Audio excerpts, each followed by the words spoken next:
Perkenalkan, nama saya Angelika Christine Lahi, NIM 20503010, Prodi Ilmu Fisika, Fakultas Matematika, Ilmu Pengetahuan Alam dan Kebumian, Universitas Negeri Manado. Kali ini saya diberikan tugas untuk memaparkan materi saya tentang karakteristik reservoir dan teknik produksi. Kali ini saya akan membahas tentang energi panas bumi. Nah, apa sih energi panas bumi itu? Nah, energi panas bumi ini berasal dari aktivitas tektonik di dalam bumi yang terjadi sejak planet ini terbentuk. Panas ini juga berasal dari panas matahari yang diserap oleh permukaan bumi. Selain itu, sumber energi panas bumi ini diduga berasal dari beberapa fenomena peluruhan elemen radioaktif di bawah permukaan bumi. Nah, selain itu, energi juga memiliki beberapa karakteristik, yaitu yang pertama, sumber energi bersih, ramah lingkungan, dan berkelanjutan. Yang kedua, tidak dapat diekspor, hanya dapat digunakan untuk konsumsi dalam negeri. Yang ketiga, bebas dari resiko kenaikan atau fluktuasi bahan bakar fosil. Yang keempat, tidak tergantung cuaca, supplier, dan ketersediaan fasilitas pengangkutan dan bongkar muat dalam pasokan bahan bakar. Dan yang terakhir, tidak memerlukan lahan yang luas. Berikut saya akan menjelaskan tentang PLTP. Nah, apa sih PLTP itu? Nah, PLTP itu atau pembangkit tenaga listrik panas bumi itu adalah sebuah sistem teknologi yang mengubah energi panas bumi menjadi energi listrik. Perlu diketahui bahwa energi panas bumi itu berasal dari dalam bumi, bentuknya berupa fluida, baik itu gas cair maupun campuran keduanya. Nah, pembangkit listrik tenaga panas bumi juga memiliki cara kerja. Nah, cara kerjanya yaitu pada prinsipnya sama dengan PLTU atau pembangkit listrik tenaga uap, yaitu memanfaatkan panas untuk memutar turbin sehingga menghasilkan listrik. Nah, yang membedakan PLTP dan PLTU adalah PLTP memanfaatkan fluida termal dari sumber panas bumi untuk memutar turbin. Turbin ini kemudian memutar generator sehingga menghasilkan listrik.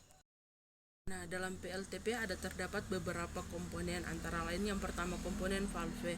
Nah, seperti sumur minyak dan gas pada umumnya, di sumur panas bumi juga dipasang beberapa valve atau katup yang berfungsi untuk mengatur aliran fluida.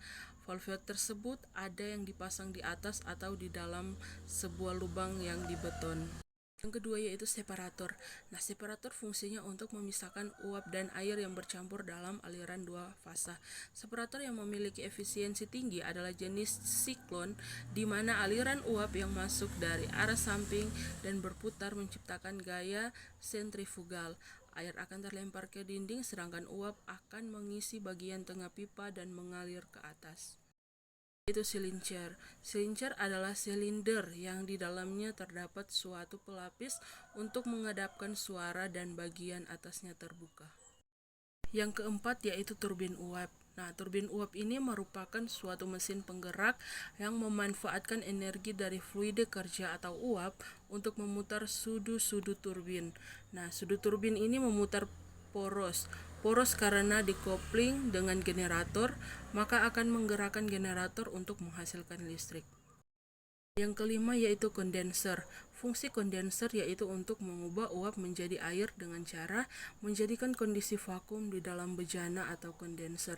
Proses berlangsungnya vakum dengan cara termodinamika, bukan cara mekanik. Yang keenam yaitu gas extraction. Untuk menjaga supaya kondisi di dalam kondenser tetap vakum, maka non-condensable gas atau NCG harus dikeluarkan dari kondenser dengan cara disedot oleh ejektor. Nah, demikianlah komponen-komponen utama sebuah PLTP yang diharapkan ke depannya semakin banyak dibangun di Indonesia untuk menggantikan energi berbasis fosil di sektor kelistrikan.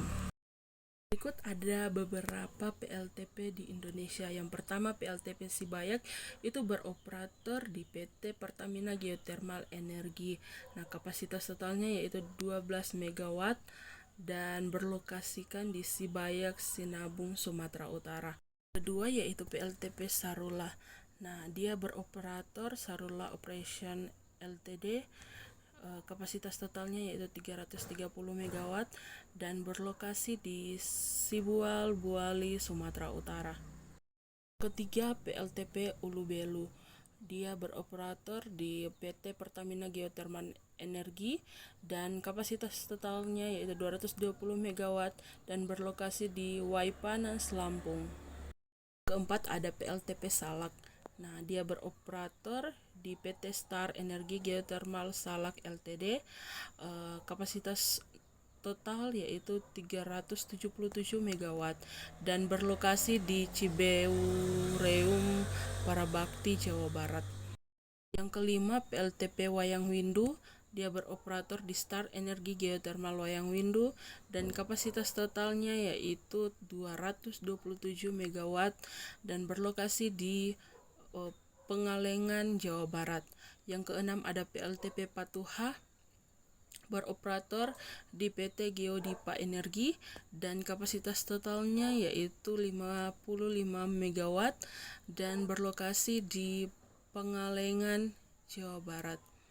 Yang ketujuh ada PLTP Kamojang, beroperator di PT Pertamina Geothermal Energi dan kapasitas totalnya yaitu 235 MW berlokasi di Kamojang, Darajat, Jawa Barat.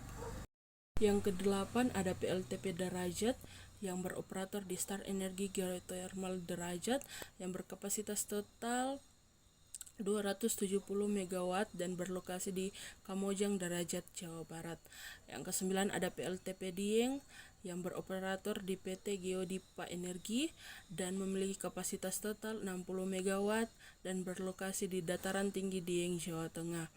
Yang ke-10 ada PLTP Karaha yang beroperator di PT Pertamina Geothermal Energi memiliki kapasitas total 30 MW dan berlokasi di Karaha, Bodas, Jawa Barat.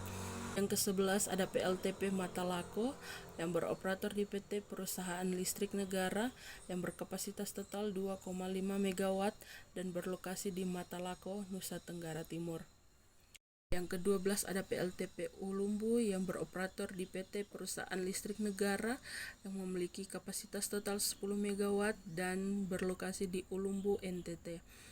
Dan yang ke-13 ada PLTP Lahendong yang beroperasi di PT Pertamina Geothermal Energi yang memiliki kapasitas total 120 MW yang berlokasikan di Lahendong, Tompaso, Sulawesi Utara.